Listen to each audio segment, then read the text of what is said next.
Iran उत्तरी Israel पर हमला कर सकता है, ये बड़ी खबर है। और सीआईए के पूर्व एनालिसिस लैरी जॉनसन का यह बयान है कि इजरायली ठिकानों को टारगेट किया जा सकता है।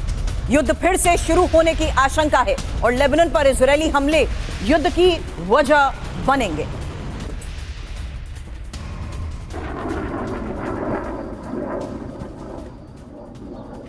तो युद्ध फिर से शुरू होने की आशंका, जहां ईरान करेगा उत्तरी इजराइल पर हमला, क्योंकि हमले की वजह जानिए। लेबनान में इजरायली हमले से ईरान खफा है और सीजफायर के बाद भी आईडीएफ के हमले जारी हैं।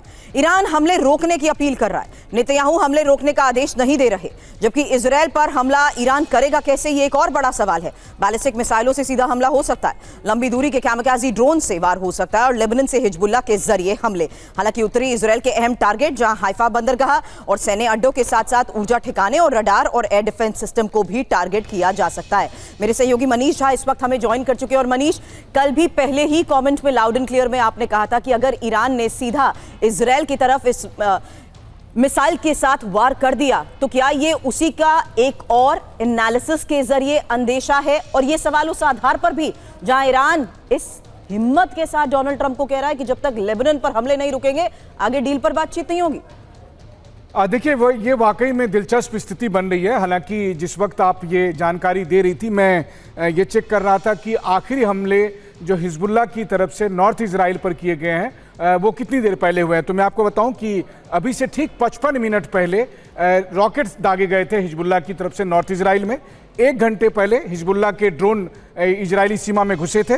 उससे पहले 9 घंटे पहले, 10 घंटे पहले लगातार ड्रोन और मिसाइल से हमले हो रहे थे। अब सवाल है कि अगर हिजबुल्लाह अपने हमले जारी रखता है तो जाहिर है कि इजराइल नहीं रुकेगा, और जब इजराइल अपनी ताकत लगाएगा तो फिर वो केवल दहिया और बेका बेल्ली तक नहीं रहेगा बल्कि बेरूत तक भी रहेगा। प्रधानमंत्री नेतन्याहू ये बात कह ही चुके हैं। और जब इजराइल और हिजबुल्लाह के बीच ये लड़ाई चलती रहेगी तो इसका बहाना बनाकर ईरान जो है सो वो किसी भी तरह की डील नहीं करेगा। और जब ये डील नहीं होगा तो ट्रंप हताश में आएंगे और फिर वो हताशा में नेतन्याहू को भला बुरा कहेंगे, गाली गलौज करेंगे। लेकिन इन सब के बीच एक बात है, वो ये कि किसी भी कीमत पर इजराइल हिजबुल्लाह को छोड़ने वाला नहीं है। वहीं दूसरी तरफ ईरान लेबनान के नाम पर अगर हिजबुल्लाह के समर्थन में अगर इजराइल पर एक भी मिसाइल दागता है तो फिर फुल फ्लेज वॉर आप शुरू होते हुए। तो क्या नेतन्याहू को कोई फर्क पड़ता है? भले ही डोनाल्ड ट्रंप उनको एहसान फरामोशी क्यों ना कहें। ये भी आज की मनीष एक बड़ी खबर है, करूंगी आगे इस पर भी सवाल। लेकिन उससे पहले इजराइल की युद्ध की तैयारी को लेकर भी एक खबर है, जहां साफ है कि किस तरीके से इजराइल बड़े स्तर पर जंग की तैयारी कर चुका है। और ये बेन गुरियन एयरपोर्ट पर यूएस विमान को लेकर खबर है। 60 अमेरिकी रिफ्यूलिंग टैंकर तैनात है तेल अवीव के पास बेन गुरियन एयरपोर्ट। तो इजराइल में ही युद्ध की तैयारी की इंफॉर्मेशन, क्योंकि ये जंगी तैयारी है और जंगी तैयारी में अमेरिका और इजराइल है। बेन गुरियन एयरपोर्ट पर हलचल को लेकर खबर है, जहां 60 यूएस एयर रिफ्यूलिंग टैंकर भी मौजूद हैं। हालांकि एयरपोर्ट पर KC-135, KC-46 लंबी दूरी के हमलों में मददगार KC-46 को लेकर खबर। 2027 के अंत तक विमानों की तैनाती भी संभव है। इस बीच हॉर्मूज के बाद बाब मंदेब पर नाकेबंदी का खतरा, ये आज की एक और बड़ी खबर है, जहां IRGC कुर्स फोर्स के कमांडर ने यह चेतावनी दी है, हॉर्मूज जैसा कर देंगे बाब अल मंदेब का हाल। बाब अल मंदेब से आवाजाही को रोक देंगे।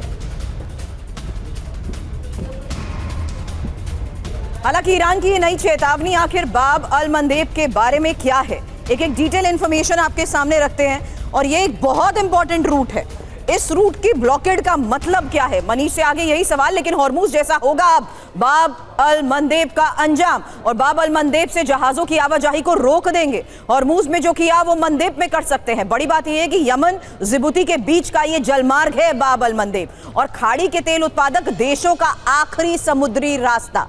यही इसकी सबसे बड़ी इंपॉर्टेंस है कि खाड़ी के तेल उत्पादक देशों का ये आखिरी समुद्री रास्ता है। ईरान समर्थित प्रॉक्सी हुती का बाब अल मंदेब में असर भी है। 20,000 से ज्यादा जहाज इस समुद्री रास्ते से गुजरते हैं। 6.2 मिलियन बैरल तेल रोज बाब अल मंदेब के रास्ते ही जाता है।